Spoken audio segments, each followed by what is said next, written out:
Hey y'all, welcome to another episode of Poly Side Eye. This is me and Jared. Thank you for coming back. Of course. I think this is our 30th episode, is it not? Or am I It, making it up? I feel like this is it. this is our 30th episode. Wow, that's crazy. Can you believe that? I remember Um, when we first started right in the thick of the Panasonic and we are just bored and stuff. And then look, it turned into. yeah, we were talking about the top five biggest scams in the United States. Yeah. Oh, my, how time flies.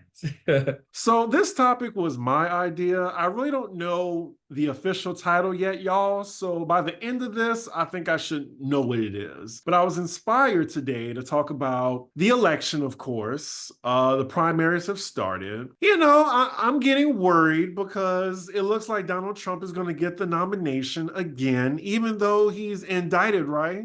Yeah, but I mean, there's been no legal consequences of, or at least none that would stop him or bar him from being on the ballot. So The privilege of being white in America.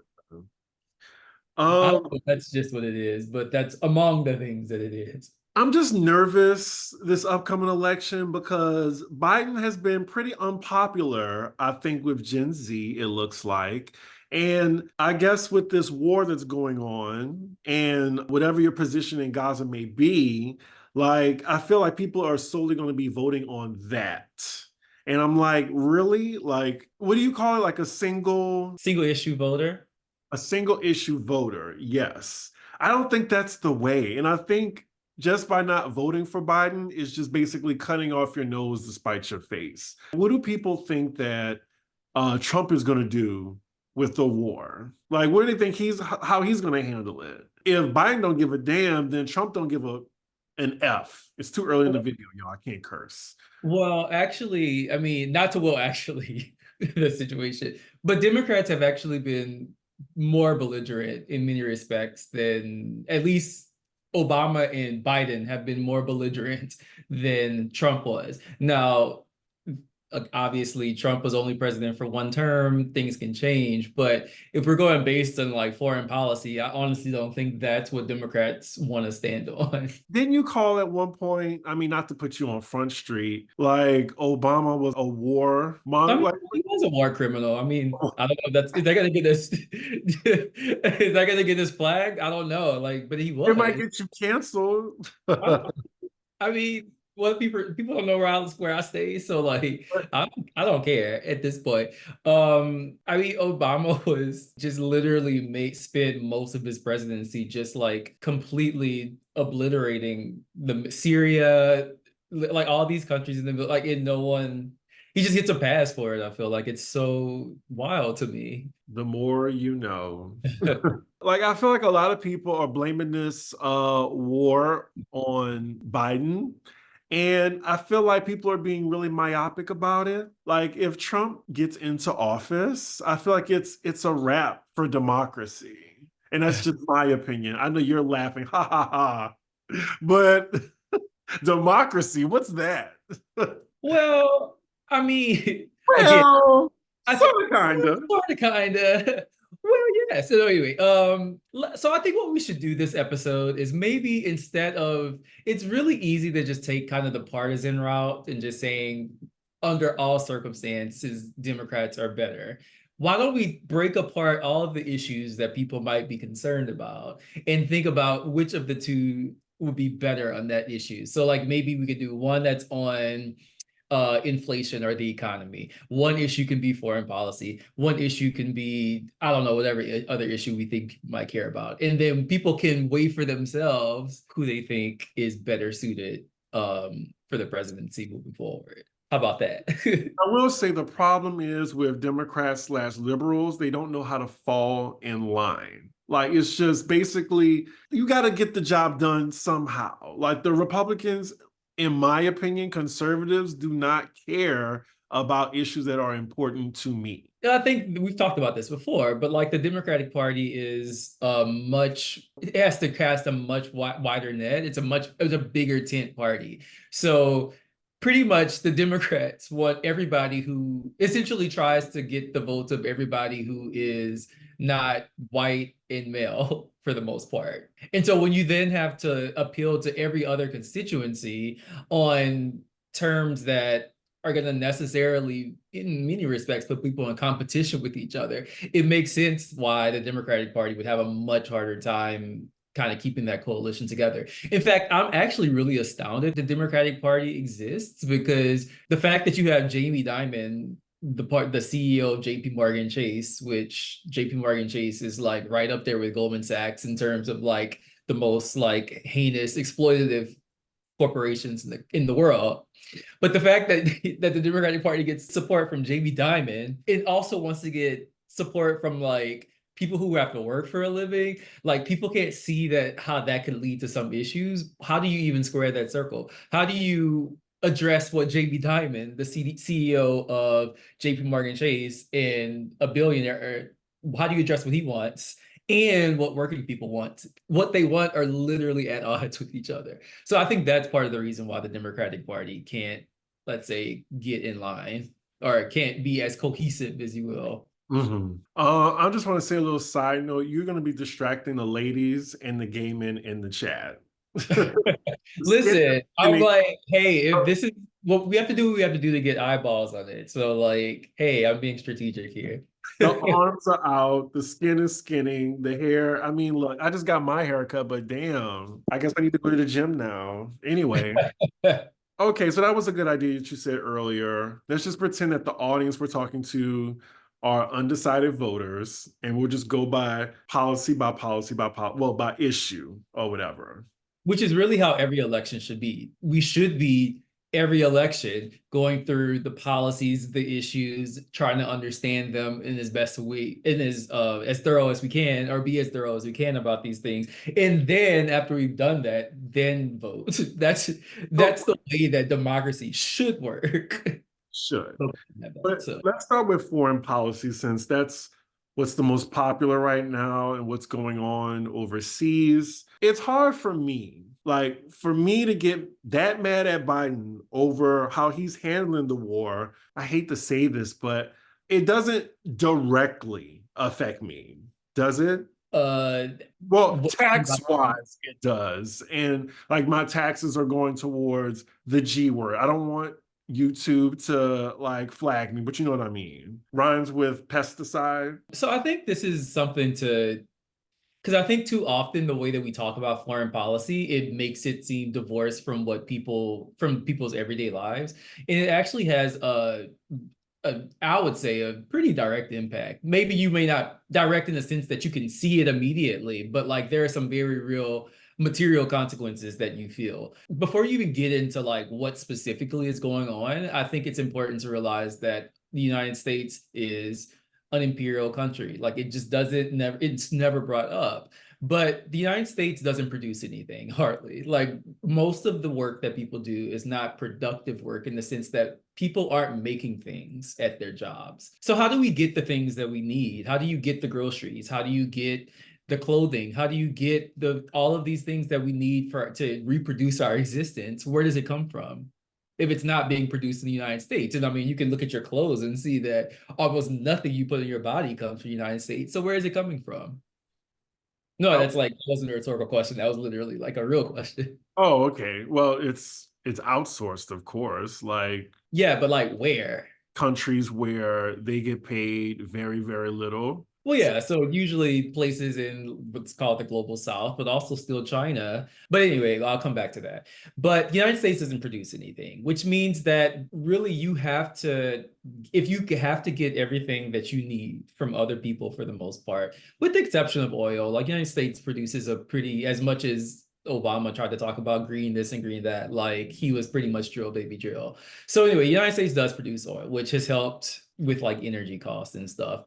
But for most things, it's imported. The United States does not make a lot of its things, which now that matters why that matters now is because increasingly you have China and other countries that are trying to forge another path that doesn't essentially rely on the United States because the United States has become very antagonistic towards a lot of countries. And so if you think about America's foreign policy through that lens, it makes sense to see why the United States is engaging in all of these wars and stuff, because the only way they can get people to like bow to their demands, essentially to provide their country with the things it needs because it doesn't want to produce anything for itself, is essentially through antagonizing people through warmongering. And with all of that being said, the Democratic Party, especially under Obama and now Biden, have been very much leading this charge.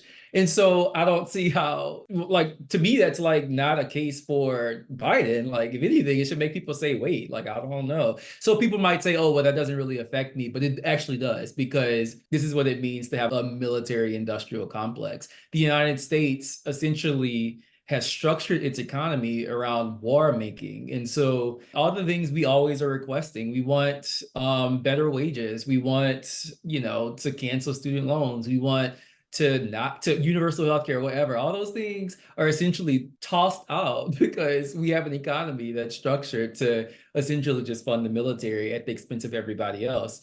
And what makes it even worse, and I've written about this before, it's not just a matter of your tax dollars. What happens is the United States essentially borrows money from rich people because rich people don't want to pay taxes. So they lend the government their money, and the government then has to pay interest back to rich people to fund the war making. And we all suffer because that's less money that goes to schools, that's less money that goes to roads, that's less money for pretty much all the things we need. Which is part of the reason everything keeps going up, up, and up, because everything is privatized. And obviously private industry wants to make a lot of money. So through that lens, I think it actually does directly impact you. It's just the media never talks about these connections because essentially the media is controlled by corporations and they're not gonna like do this. So I don't know. Is Biden actually better than Trump in foreign policy? So what would Trump do better then? I'm not saying he would do anything better, but my point is, like, if we're asking the question of the lesser of two evils, I'm saying in this case, it's probably at least a draw. So at least on foreign policy. Okay. Well, moving on to human rights. And under that umbrella, I would say women's abortion rights, gay rights, civil rights for disenfranchised demographics, stuff like that. Okay, yeah. I mean, from the standpoint of like reproductive access, and I mean, the Republican Party is, I mean, pretty much giving Handmaid's Tale and all this stuff. So, like, sure, I will give them that. I don't mean to like diminish that because this is obviously really important. So, but in the spirit of trying to be objective about this, yes, we'll put a tally mark in Biden's column. So right now, Biden gets one tally mark and Trump has none. They were a draw on foreign policy. But yes, I do think that, although I will say this about the Democratic Party, they run on these issues, but then when they get in office, they don't do anything like to actually fortify these rights, which they actually want, because the Democrats need the culture wars and they kind of need them to keep going, because without that, how else would they distinguish themselves from Republicans?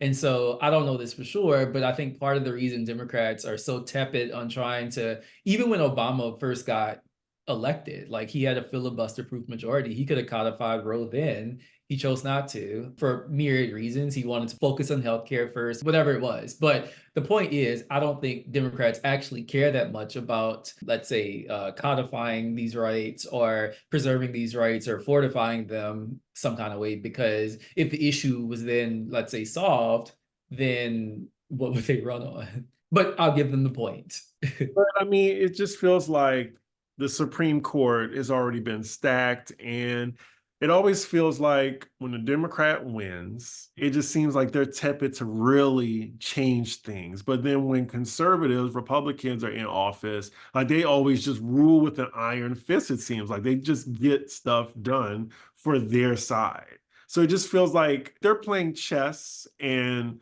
liberals are playing checkers. Yeah, well, that was what I was saying earlier. The Democratic Party has a much more splintered voter base. So again, the Republican Party has over the last like 60 or 70 years systematically funded institutions and think tanks and different organizations so that they can all kind of be on the same page. So there's a whole conservative ecosystem. And if you're really interested in this, there's a really good book called Invisible Hands, which is kind of about how after World War II, the Republican Party kind of went underground and started like funding all of these different organizations to essentially get them all on the same page, have the same talking points down to a T. So for the interest of time, I'll say, what about inflation, the wage gap, education, and healthcare? Like we just do like a whole like quick round robin. I'll just bundle all of this into the economy because I think there are a lot of ways really related. Even education and healthcare. Yeah, absolutely. I mean, the healthcare industry is like the United States' biggest, I think the largest chunk of GDP. So it's very much economic. And part of the reason that we don't have anything close to universal healthcare is because the pharmaceutical companies and the hospital HMOs and all of them buy out the Democratic Party. The Democratic Party gets way more money from insurance companies than do the Republican parties. So to that point, I actually think the Democrats are a bit, honestly, it's a wash because it's another draw because the Democratic Party is, their main donors are Wall Street, big tech, and pharmaceuticals. So the reason that these companies donate so much to the Democratic Party, I mean, remember after Citizens United, the decision of the Supreme Court essentially said that corporations are people, and essentially that meant that elections went to the highest bidder. So like whoever donates the most money to your campaign, that's generally who you are going to respond to the most. And I was just reading an article about a month ago or a few weeks ago, how Biden has essentially unleashed Kamala Harris on Wall Street to like beg them for money. Well, if Wall Street's going to give you all these billions of dollars to fund your campaign, the moment you get inaugurated, they expect you to do what? Make sure that the policies they write and they draft and they lobby for make it into law or fortified it. Can't they just say like, oh yeah, give us this money, I'll do it, and then actually do something else? Yeah, well, if they do that, then they being the corporations or whoever's donating to their campaign will say, okay, bet, we'll primary somebody against you and we will smear the shit out of you and make sure you are never reelected again. So they threaten you to essentially sabotage your career if you do that. And that's what happens when the people who or corporations control our elections. I mean, that's essentially what it is. And so from that standpoint, the Democratic Party has been much more pro Wall Street, much more pro tech. And I think Wall Street I think JP Morgan Chase and Goldman Sachs and Citibank and I think all these corporations are the most disastrous or the most destructive organizations in the globe. So if that's who you think is going to ultimately be wielding influence over policy, then I don't know. But then on the other hand, you have the Republican Party that gets their money from like big oil who just wants you to drill everywhere. And we already know what that does to climate. And the Republican Party is also like climate deniers. And so again, and this on the question of the economy, I think it might be a draw, actually. So at this point, Biden is winning only because he gets a tally for the so-called social issues. And I think social issues are important. Yeah, So I'm not saying they aren't, but I could totally understand how somebody who is weighing all of these data, all this information, just throws their hands up and say, fuck it, because. So what box does Trump check that doesn't appeal to a conservative, but can appeal to an undecided voter or sway someone that was voting Democratic to vote for Trump? What does Trump offer to people to make them want to vote for him? Is that what you're asking? Yes. Saying somebody is worse than somebody else, that's a relative statement. Or saying that one of these two candidates would be worse than the other. My whole thing is like, you need a baseline. So like, what are people being compared? The more productive conversation would be, what type of society do we want? And who deviates the farthest from that? That to me should be the question. Not who of the two is worse, but like, which of the two deviates the most from the world we want to see? That should be the question. I mean, from that standpoint, if you, and I'm not condoning it, obviously, but if you don't really care about, what happens to, not, you don't care in the sense that it's like a malicious thing, but if you are making minimum wage and live in, I don't know, some small rural town where unemployment is 20% and you're just trying to like make ends meet, I don't really think that many of these people are going to be concerned with issues that don't directly, I mean, And that's what fundamentally. so like when I said that, like, oh, it's terrible what's going on in Gaza, and I feel for that. But for somebody to say, oh, you're gonna vote for Biden, you know what he's doing? I'm just like, I'm just trying to make it, like to the next week, to the next check. I'm trying to make sure my rights aren't stripped away. So if he has to do this, like I'm gonna have to vote on what's more important to me. Yeah, I mean, and I think that's what most people do. Honestly, I think most people, or maybe not most, because for presidential elections, turnout is usually a little bit higher. But still, you have a whole, at least a third of the electorate that doesn't participate at all. So for Right. a third of the third of the electorate, we're talking about um Gen Z. no, I don't think it's even just a generational thing. I mean, you have large swaths of the population that just do not participate in elections at all. And I mean, in some sense, I understand because there's all this research, and I can send you a link to papers, which shows that there is essentially no correlation between what regular people want and what their representatives give them. Pretty much their representatives only respond to the very wealthy and corporations. So I think for a lot of people, they're like, well, it doesn't matter. Like nothing I want is gonna get here is gonna be done anyway. So like, why even participate? And my whole thing with that is if you are somebody who is participating, what you do is you don't shame that person. I have a very passionate dislike for vote shaming. And the reason that is because throughout the history of the United States, vote shaming has been wielded oftentimes to divide working people. So after Reconstruction, vote shaming and was especially wielded towards Black people because it was said that Black people didn't know how to vote in their own best interest, essentially that they were just pawns of the Republican Party. And so like people would use fear-mongering tactics to essentially shame people or to say that Black people didn't need the franchise because they weren't responsible and they weren't doing their duty right. And so I have an issue with the vote shaming thing because there's a very dangerous history behind that.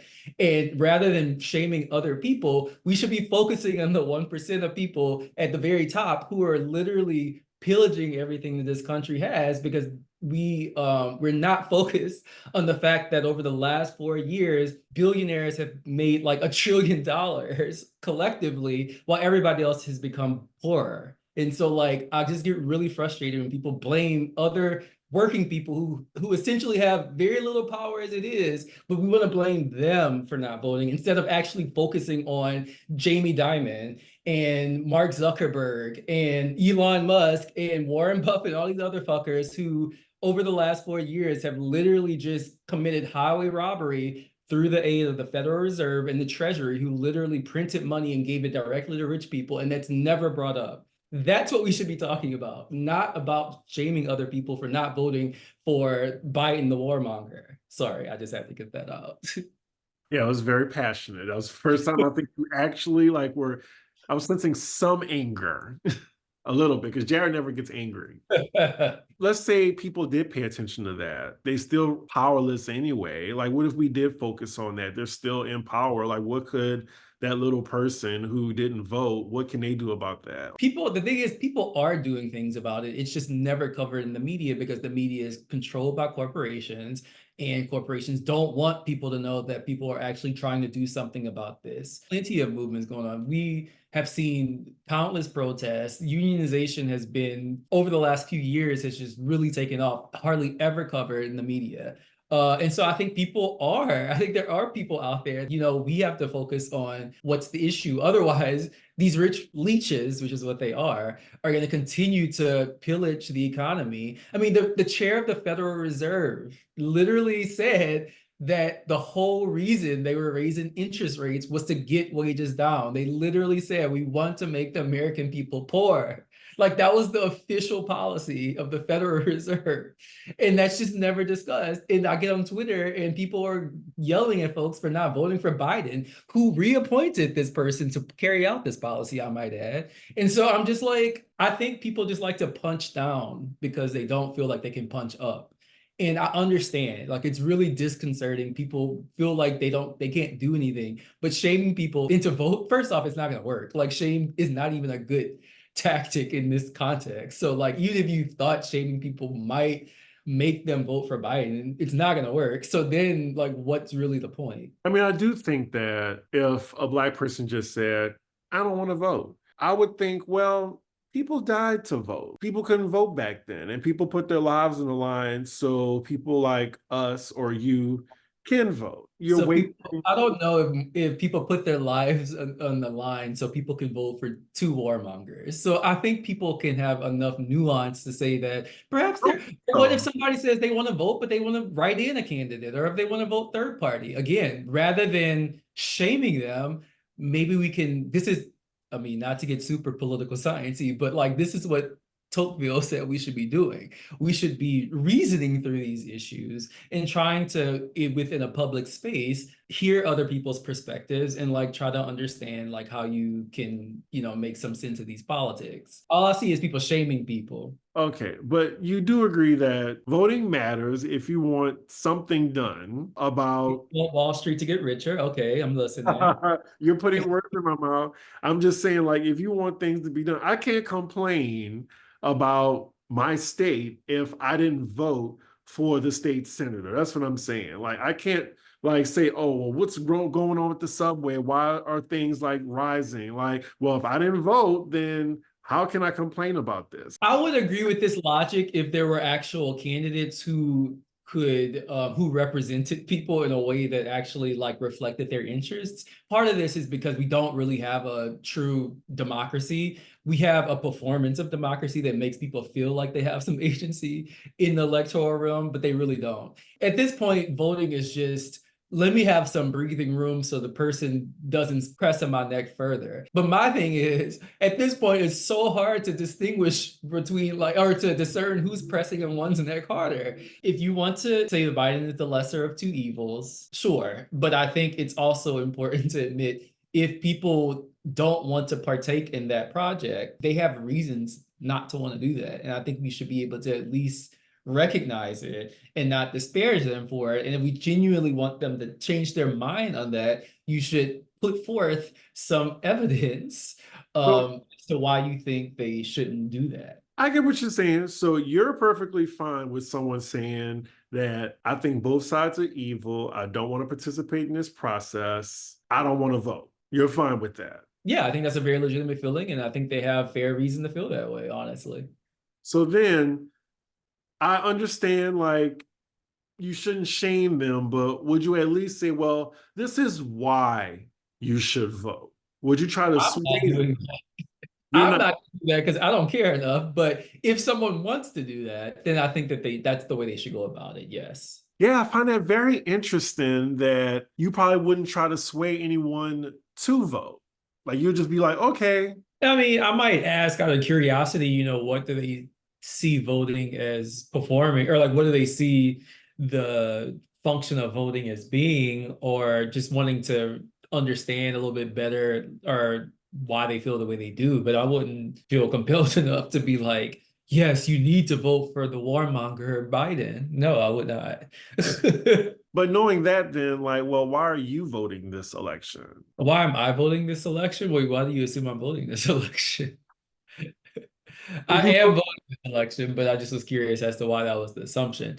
Well, I mean, technically, I'm registered as a Democrat, but I don't consider myself a Democrat. I vote for Democrats mainly because I've been so socialized to vote for Democrats, and so it's almost like reflexive at this point. But I mean, I honestly think the Democratic Party is only a smidgen better than the Republican Party at this point because mainly because of their support of Wall Street. Like, I don't think you can underestimate. Wall Street is literally destroying the country systematically, and the Democratic Party is facilitating it. So I tend to think that that is not discussed enough and is equally, if not more dangerous than the Republican Party's reactionary elements. But I go back and forth. So I probably will vote for Joe Biden.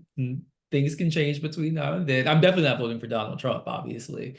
I will likely vote for Joe Biden only because I live in Pennsylvania, and Pennsylvania is in fact a swing state. But if I lived in New York or if I lived in California or somewhere where I know Biden was going to win, like I would not be pressed to vote for Joe Biden because my vote wouldn't matter anyway. So, but because there is a statistical chance that my vote might matter in Pennsylvania, I will hold my nose and vote for the warmonger, Joe Biden.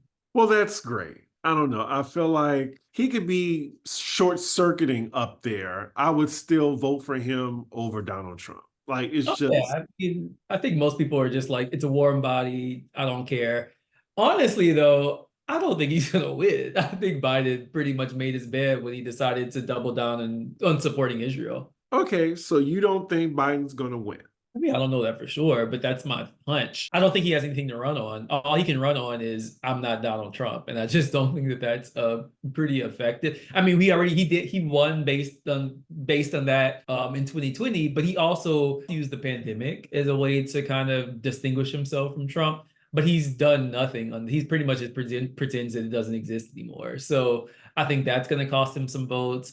I definitely think the Israel-Palestine conflict is going to cost him votes.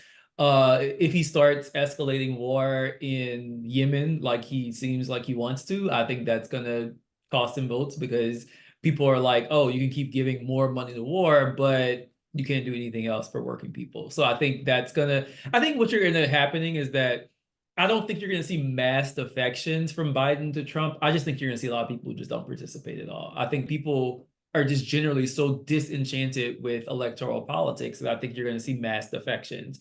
People just sitting out, I should say. Yeah, I guess it just frustrates me because, okay, Joe Biden is doing this, but like, what do you think the other candidate's going to do? He's not going to do any better. It might get worse. And we've seen that it's gotten worse under Donald Trump.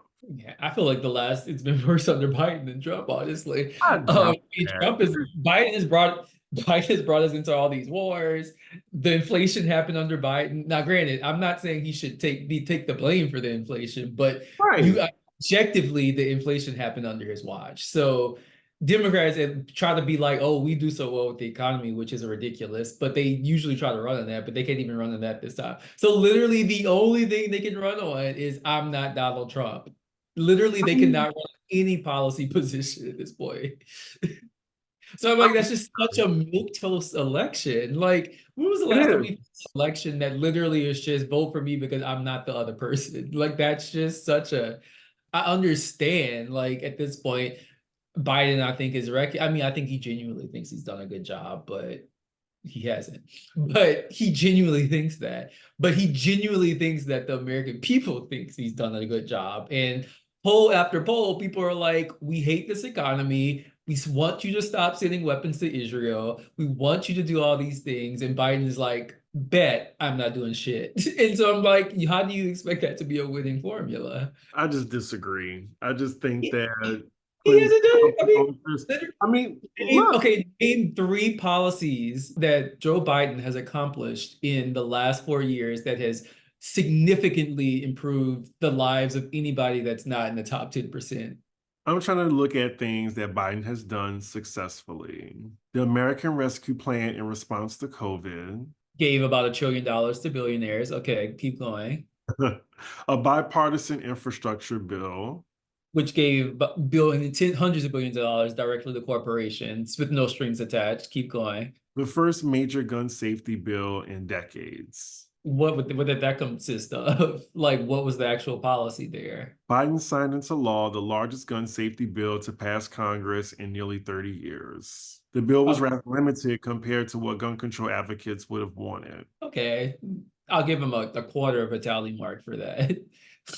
Building semiconductors at home through the CHIPS Act, Again, a lot of corporate giveaways. the Inflation Reduction Act. Corporate giveaways. This is all propaganda. If you're reading this from Joe Biden's website, it's propaganda. Like that campaign is, I mean, this isn't just Joe Biden, but all political candidates are all they do is peddle in propaganda. Like that's all they do. So NPR. you can't go based on that. You got to actually like go beyond that because they're just obviously they pay people to like make them sound good. Whatever. Anyway, so y'all, we're all fucked. Basically all No, fraud. no, we're not ending the show on that. There are things we can do. And I'm not saying that people shouldn't vote for Joe Biden. All I'm saying is don't just assume that he is in fact the lesser of two evils. He might be the lesser of two evils, but do your research and actually look at the policy positions and don't go to their campaign websites. Go to the Federal Reserve website, read the business presses. If you don't have access to them, reach out to me. I will send you links to articles. I will send you non-mainstream corporate controlled media reports about a lot of these policies too. So you know how to reach me. Don't fall for the okie doke. But if you're going to vote for Joe Biden, do it not just because he's not Trump. Do it because you actually support some of the policies he's espousing. That's all I'm saying. I'm doing it because he's not Trump. I said what I said. I guess to end this episode, what book do you recommend people read? That's a good question. I actually don't have a book off the top of my head, but what I will do is I'll send you a link to it. There is a very, what in my view, a very great resource for understanding foreign policy. It's called Geopolitical Economy Report. And they do really, really great instructive videos or pretty much really great journalism discussing a lot of the United States' kind of imperial endeavor. So they deconstruct what's going on in Yemen, in Israel and Palestine, and also in China, as well as like thinking about the United States relationship economically to like the European Union and so on and so forth. And I think it just gives you a really great connection between foreign policy and how it affects us here, which I think is not really there in the mainstream media. So I'll send you a link to that. And then I would implore that people explore that site because they have really great material. Well, once again, thank you for this productive, somber, defeated. Don't feel somber, people. Don't give up hope. Just use Hope? your, just What give, hope? hey, human beings, we make our own conditions. There's nobody up there pulling the, well, I guess depends who you believe, but there's nobody up there above us pulling the strings. Like we have the power to do things. Now, the amount of power we have to do things might be significantly circumscribed, but we can still do things. People are doing things. It's just gonna take time and commitment and understanding how these issues operate so that we can be informed and make reasoned decisions and not react solely based on emotion. Well said. You don't like to leave it negative notes. You make it so easy, though. Where can they find you in case they want this information? Yeah, so obviously I'm on Twitter, JAYC Tiger Fan. Also Instagram, and yeah, I guess just those two. So yeah, y'all, I would love to know what y'all think of this conversation. Will you be voting in the 2024 election? Do you feel defeated? Let us know. I would love to know what y'all think. But with that, make sure you like, comment, and subscribe and share. And we will see y'all for the next episode. Bye.